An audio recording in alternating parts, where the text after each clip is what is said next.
Dis weer tyd vir ons gereelde weeklikse erediens uitsending van die NG Gemeente Kempton Park Oos. Baie welkom aan almal wat op Facebook en YouTube kyk.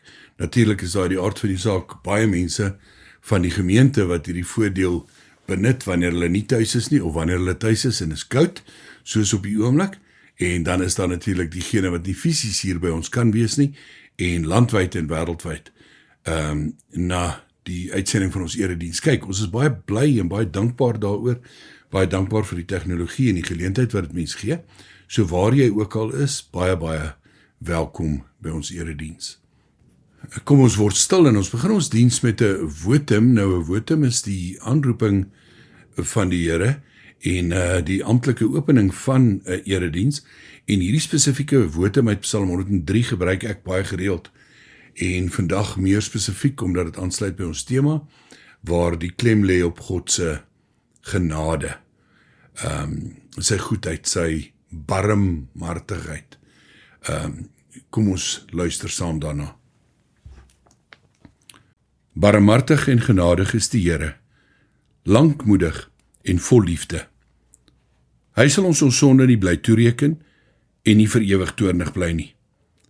Hy handel met ons nie volgens ons sondes nie, vergeld ons nie vir ons ongeregtighede nie. Want so groot is die afstand tussen die hemel en aarde is, so groot is sy liefde vir die wat hom dien. So ver as die ooste van die weste af is, so ver verwyder hy ons oortredinge van ons af. Soos 'n vader hom ontferm oor sy kinders, so ontferm die Here hom oor die wat hom dien. Hy weet waarvan ons gemaak is. Hy hou dit in gedagte dat ons stof is. Amen. Geliefdes, genade vir julle en vrede. Dit kom van God, ons Vader, en van die Here Jesus Christus, deur die kragtige werking van God, die Heilige Gees. Kom ons gebruik die geleentheid om saam te bid. Here, uit die aard van die saak wil ons gebed begin met aanbidding. U aanbid en erken as lewende Here, enigste God, maar dan ook meer spesifiek as Vader, genadige Vader, liefdevolle Vader, lankmoedige Vader. Dankie dat U ons Vader is en dat U ons liefhet. Dankie dat ons mag lewe uit U genade. Here, saam met ons aanbidding, ons dankbaarheid vir U goedheid, U seën, en dat U ons dra in ons lewe midde in ons groot krisisse en verliese.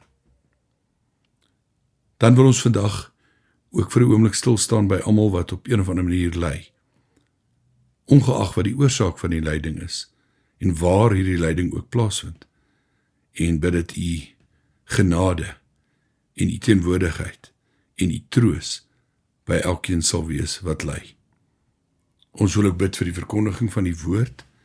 Help vir ons om stil te staan, diep na te dink, te weeg en te oorweeg, te beoordeel, en om die boodskap te hoor. Ons vra dit in afhanklikheid van U, op grond van die soenverdienste van Jesus Christus, ons koning en verlosser. Amen. Ek wil begin met 'n inleiding tot ons tema. En in hierdie inleiding wil ek die stelling maak dat daar so baie lyding is. En so baie verskillende vorms van lyding is. Een daarvan natuurlik, en die area wat my gewoonlik die meeste raak, lyding ten opsigte van die rou oor die dood van 'n geliefde. Hier in ons gemeente het ons volgende afgekondig dat 'n klein ou babietjie dood is, wat prematuur gebore is, 10 en 'n half weke in intensief gelê het en uiteindelik gesterf het. En ons kan ons nie indink die intense lyding van die ouers, oupas en oumas en ander geliefdes wat betrokke is nie. Op die oomblik is ek ook baie betrokke by 2 ander gevalle, 2 jong mense wat baie lank gewag het om swanger te raak, uiteindelik 'n pragtige seentjie gehad het, en 10 maande later, dood nadat hy nie eers baie siek was nie. Dan is ek ook intens betrokke by 'n gesin wat 'n 30-jarige dogter aan die dood afgestaan het wat en deel in hulle intense verlies, hulle intense lyding en hulle worsteling met haar dood. Maar dit is nie net dood nie, daar is dinge so siektes, 'n magdom van siektes wat lyding veroorsaak, en een wat die laaste tyd, kom ek sê maar by gebrek aan 'n beter term, baie op my radar is die van Alzheimer's, en die intense hartseer wat daarmee gepaard gaan, en die intense wat dit vir die familie ook meebring. Dan is daar ander verliese soos werksverlies. Intens en baie moeilik in ons tyd. Verliese soos verbrokkelde verhoudings, en so meer, en so meer, en so meer. Jy kan maar jou eie voorbeelde aanvul. As deel van my inleiding wil ek noem dat mense wat ly, moet baie uitsprake aanhoor, natuurlik. In feitelik al die gevalle, uitsprake wat gemaak word met die bedoeling om te troos, met goeie bedoelings. Mense wat wil help, wat jou las ligter wil maak. Ongelukkig is dit nie altyd so eenvoudig nie.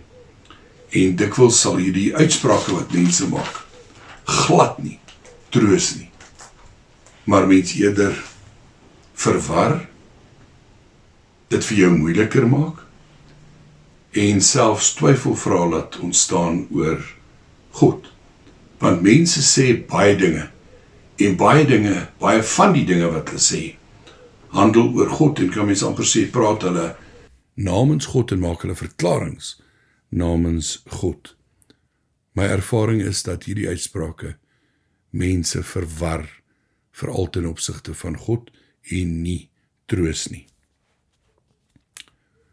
Vandag wil ek stilstaan by net een so 'n uitspraak, en ek herhaal, daar's 'n magdom van hierdie uitsprake. Ek sal graag later by van die ander ook wil uitkom. Maar vandag vir 'n oomblik stilstaan by net een so 'n uitspraak.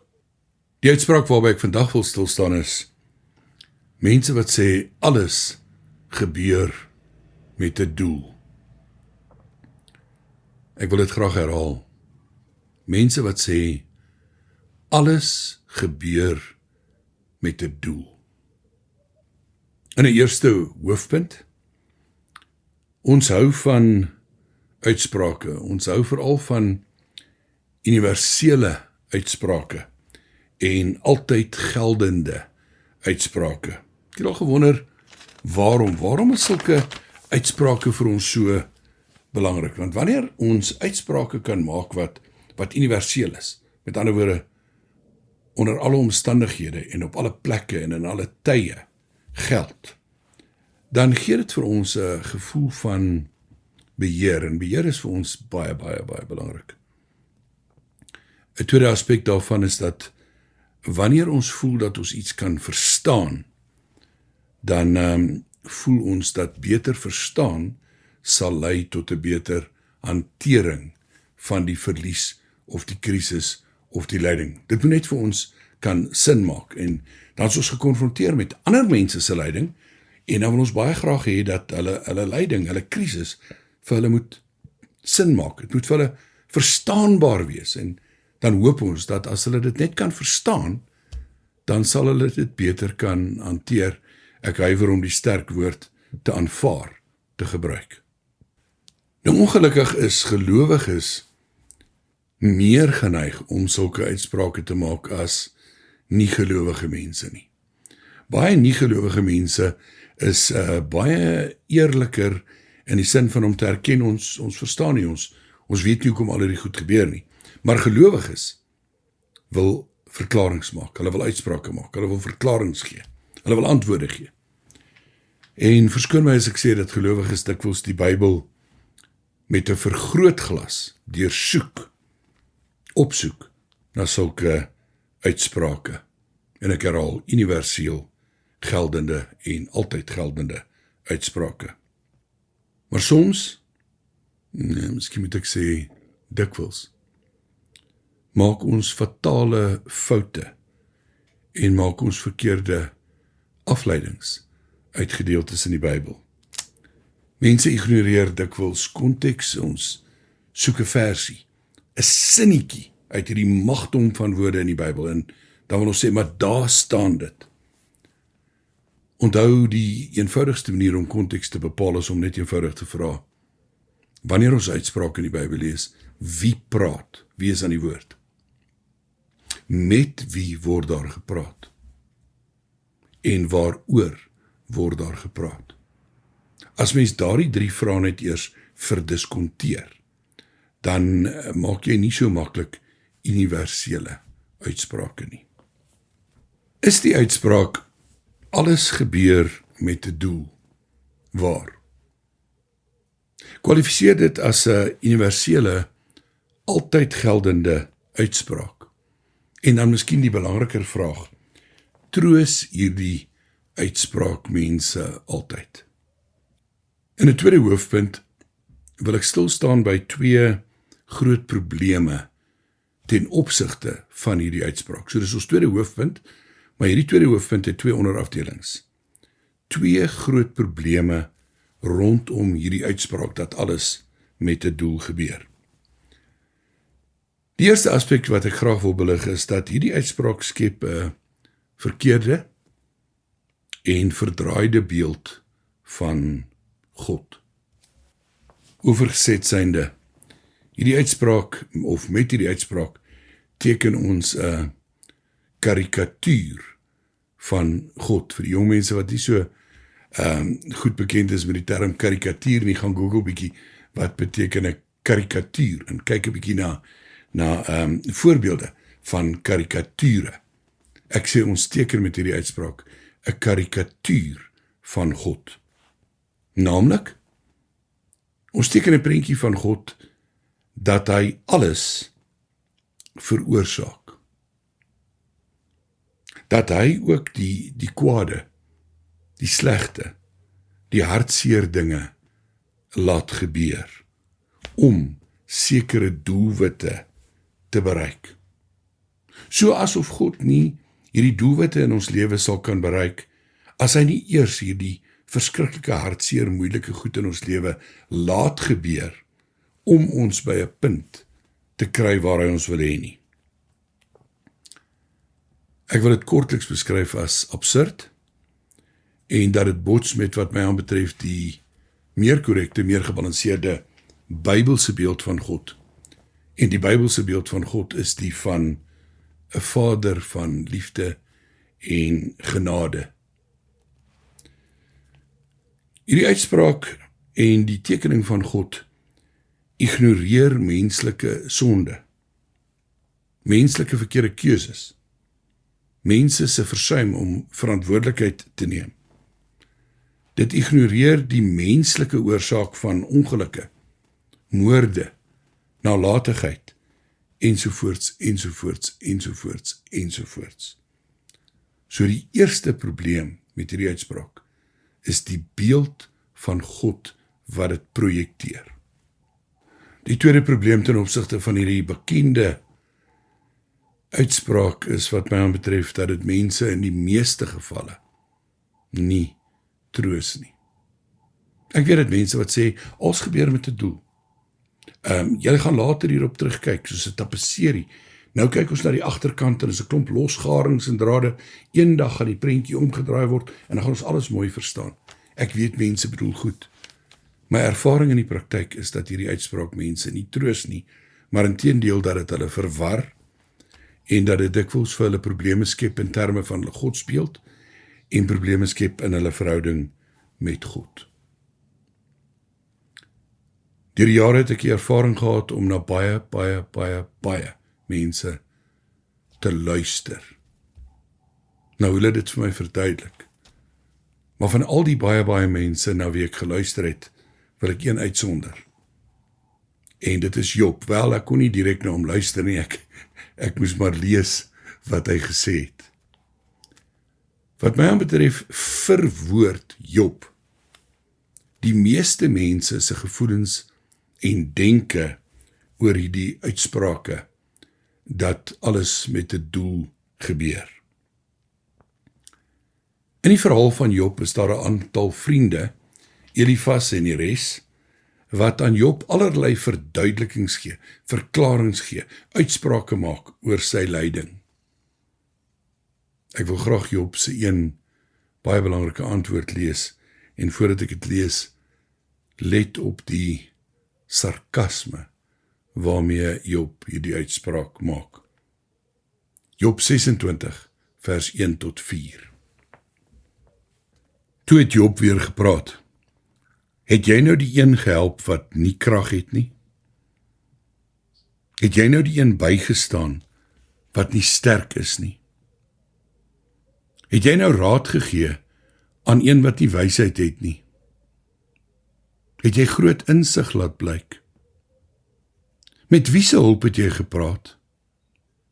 By wie het jy gehoor wat jy gesê het? Ek het 'n pragtige uitspraak gelees wat sê, teenwoordigheid vertroos dikwels meer as verklarings. Ek wil dit herhaal.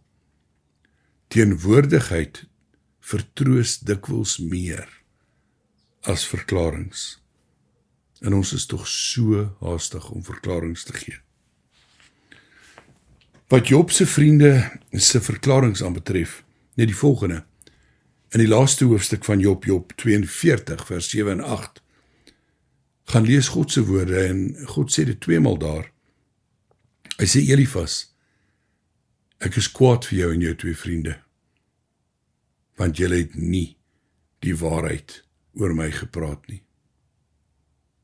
Ek eis om te dink hoeveel welmenende Christene, geestelike leiers, vriende, predikante en pastore, namens God gemaak het, uitsprake en verklarings gegee het, waaroor God sal sê, ek is kwaad vir julle.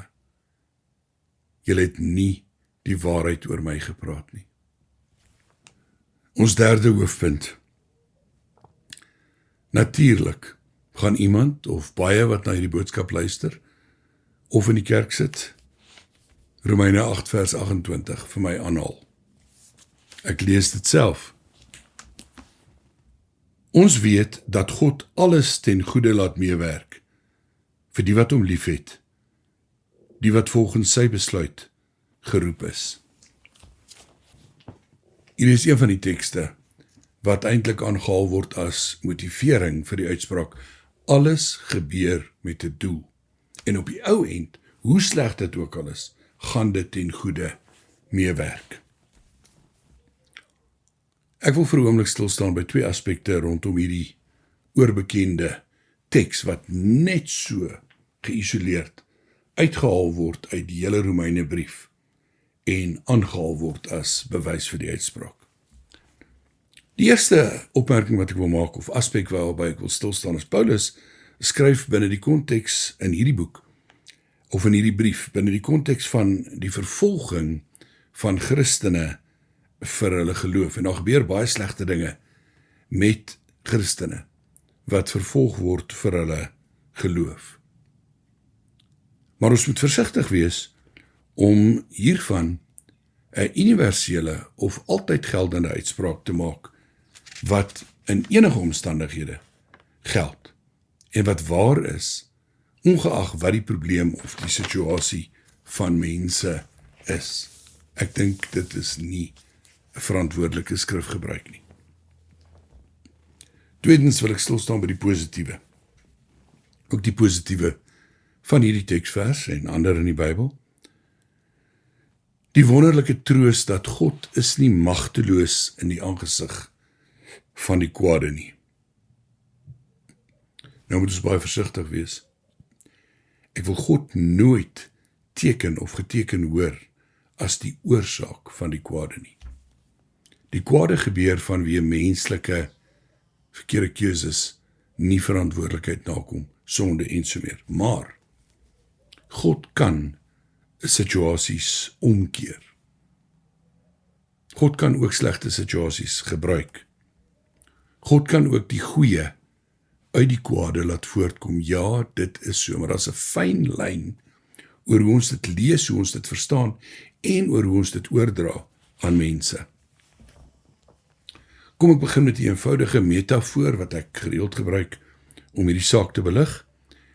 Wanneer 'n mens deesdae iewers heen ry, gebruik jy Google Maps of Waze. En baie keer gaan iets verkeerd.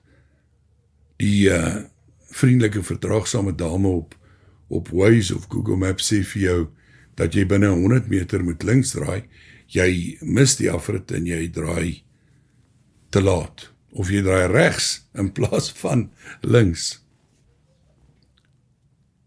En dan sê sy nie vir jou, luister, as jy nou nie my instruksies wil volg nie, dan moet jy nou maar opsnork en self kyk hoe jy daar uitkom nie.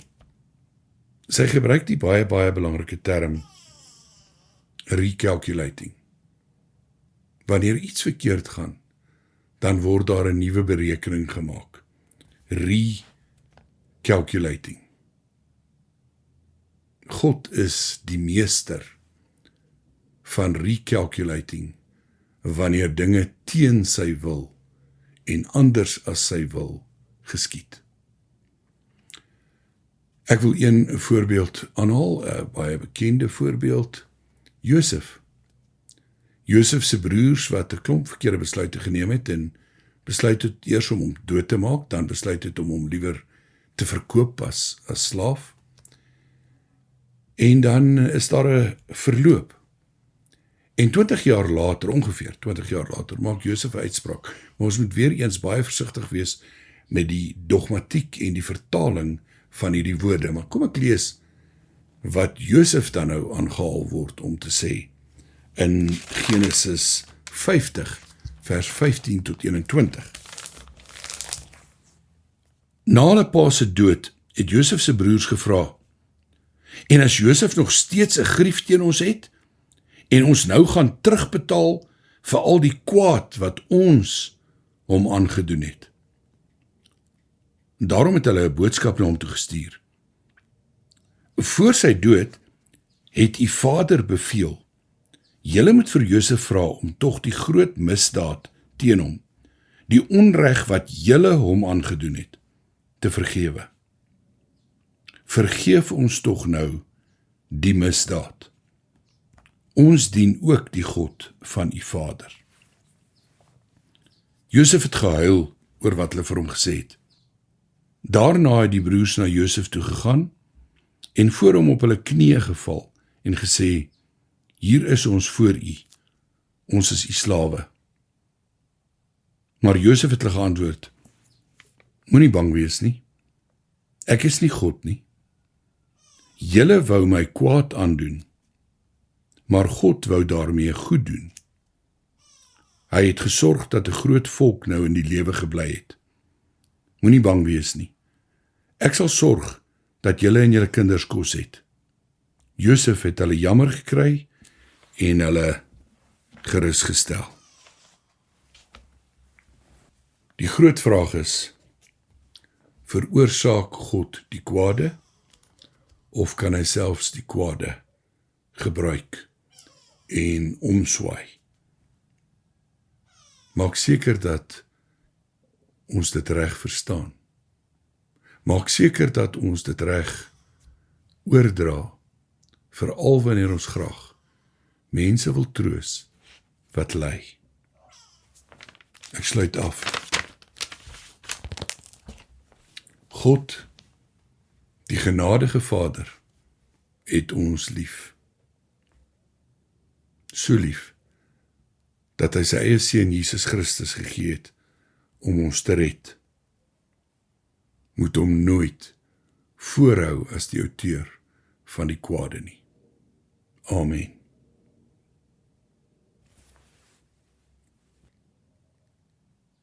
Here, ek kan my nie vir 'n oomblik indink wie almal na hierdie boodskap luister nie. Kan my nie vir 'n oomblik indink wat is die krisisse, die seer, die lyding, die vraagstukke, die verliese waarmee elkeen worstel nie. Maar dis nie belangrik dat ek dit nie weet nie, en my dit nie kan voorstel nie, want u weet. U weet alles. En u sien alles, en u verstaan alles. En u kan help. En U kan troos en U kan verandering bring. Here, wees elkeen wat seer het en swaar kry en ly, naby. En vergeef ons vir die onsinnige dinge wat ons baie keer met goeie bedoelings kwytraak in ons byna desperate pogings om mense te troos wat nog nie gereed is om getroos te word nie, maar net eers nodig het om seer te hê. Verder wil ons bid dat U nie net vir ons elkeen persoonlik sal voorsien nie, maar vir ons wêreld en veral vir ons land met sy geweldige uitdagings. Help ons asseblief. Ons bid dit in afhanklikheid van U. Amen. Die Here sal julle seën en beskerm. Die Here sal tot julle redding verskyn en julle genadig wees. Die Here sal julle gebede verhoor en aan julle vrede gee. Amen.